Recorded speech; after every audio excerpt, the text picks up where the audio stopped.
To discuss. Jeff, very good morning to you. Just tell us where we are on nuclear, because, of course, there are a lot of environmentalists who do not like nuclear, who say it's actually not clean. There are enormous problems with waste products as well. But is that old thinking, and have we solved some of those problems? Good morning, sir. Good morning and welcome, guests.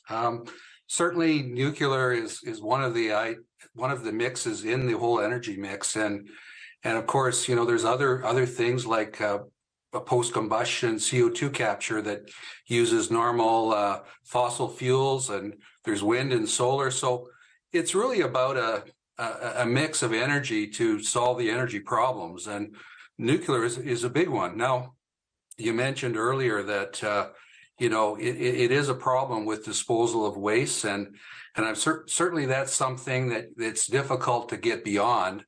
However, they are looking at a number of places to dispose of it. And in Canada, for example, from where I'm from, in some of the northern part of Canada, they're looking at using old uranium mines and a place to put some of this waste. So, like I said, you know, every energy source has its challenges, you know, whether, you know, wind and solar has its challenges. You know, how do you be able to meet peak demand if there's no wind, or if there's if it's cloudy out or in the middle of the night?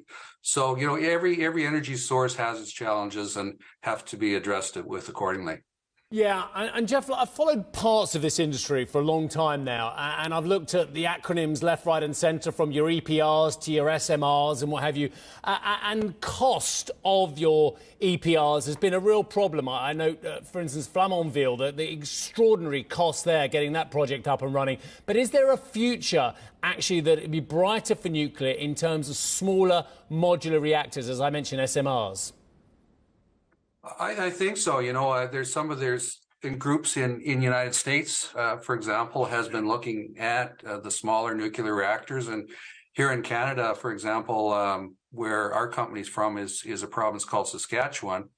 There has been a number of different proposals that are currently on the table with regards to the smaller nuclear reactors, and some of the technologies have now seemed to have overcome some of the problems of the larger reactors. So it certainly is in the mix. I would also say, though, that nuclear fusion is another way that possibly has a future. I know in the UK, for example, there's a number of research groups that have had some pretty good breakthroughs, and there's been some recent announcements as well in the United States and other countries where they're starting to get out more energy than they're getting in energy. So, like I mentioned earlier, you know, there's all these different energy potential sources, and we have to consider all of them in the energy mix. Yeah, Jeff, do you want to just give a bit more of an update on fusion? I know there's been some breakthroughs quite recently. I was down at Aix-en-Provence, you know, that huge ITER project, the international project down there as well. I mean, don't get me wrong, it looked impressive what they were building down there, but in terms of industrial applications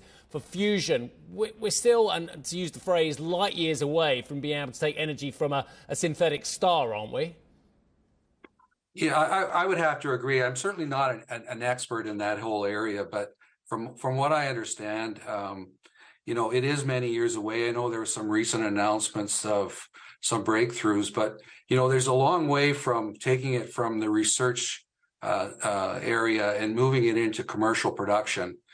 It would obviously be, you know, the savior for the world if you could come up with a commercial fusion reactor, because what would happen is that now you would make sort of the unlimited electricity available to the public, which in turn would mean that, you know, now, you know, electric cars would start to make a lot more sense, because, you know, the biggest challenge right now is where do you get the electricity from that's going to charge these batteries? And it's having to come from coal plants or from wind or solar that can't meet the existing demand, let alone adding 1 million more cars that are all based on batteries.